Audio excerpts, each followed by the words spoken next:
The Scooby-Doo moment. There's a moment in every story when the ghost turns human, when the haunting is revealed to be harmless, when what was feared is suddenly funny. That's the Scooby-Doo moment. And metaphysically speaking, it's the exact point when illusion unmasks itself. When fear confesses it never had a face. The ego lives for the chase. It runs through hallways of its own thought system, doors flying open to nowhere. Every corner reveals another version of the same lie: danger, guilt, loss. But the Holy Spirit never runs. It just waits at the end of the corridor with a flashlight of truth saying, "Ready to stop now?" A Scooby-Doo moment begins in panic but ends in perception. It starts as confusion but becomes clarity. It's when the mind realizes it's been haunting itself. The monster, always some poor man in a costume, is the ego itself. It dresses up guilt and calls it reality.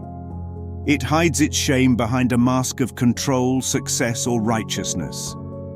It plays both victim and villain, whispering, "I'm scared and I'll get them," in the same breath. But every episode ends the same way. The mask comes off. The truth is revealed. And the ego mutters its famous line, "Would have gotten away with it if it weren't for you meddling kids." That's the voice of guilt exposed. That's the cry of the false self when innocence rises up to say no more. Now here's the divine twist. In slang, not have a Scooby-Doo means not have a clue. And that's holy. To not have a clue is to admit, I don't know what anything is for.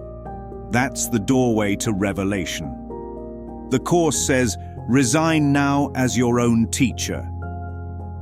That's what Scooby-Doo does every time he shakes, hides in a barrel, or leaps into Shaggy's arms. He's terrified because he doesn't understand, and that's precisely where spirit can reach him. I don't have a Scooby becomes sacred surrender. The mind gives up control, and in that humility, it finds wisdom. Every chase scene is a dream of separation, running from ghosts that aren't there, tripping over the same illusions.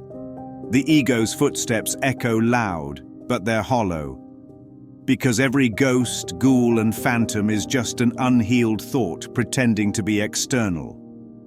The Scooby-Doo effect, Scooby-Doo moment, is the body's aftershock of release, the nervous system remembering peace after fear collapses. It's that deep exhale after a long illusion. When the gang stops screaming and starts laughing, that laughter is forgiveness. It's the body's echo of the mind's relief. Forgiveness always ends in laughter because what you feared was never true. You can feel it, that loosening in the chest, that soft inner "oh." That spirit saying, "See, nothing happened."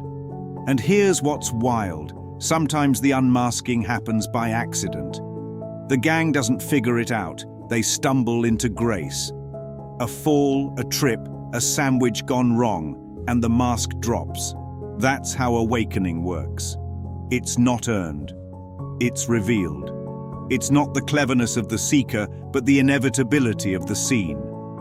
The Holy Spirit uses every stumble as a setup for the unmasking. Every apparent mistake becomes a clue.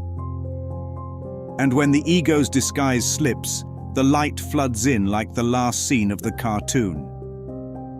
The town celebrates. The fear dissolves. Peace returns. Even the villains get gentler, because they were never villains at all. So what is the Scooby-Doo moment? It's the holy instant when fear loses its costume.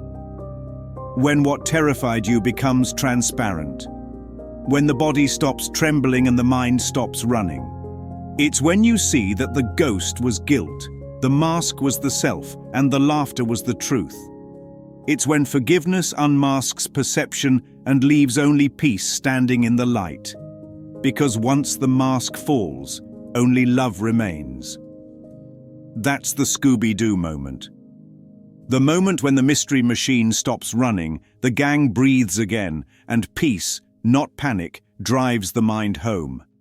The chase is over. The mask is off. And the mystery was never out there at all.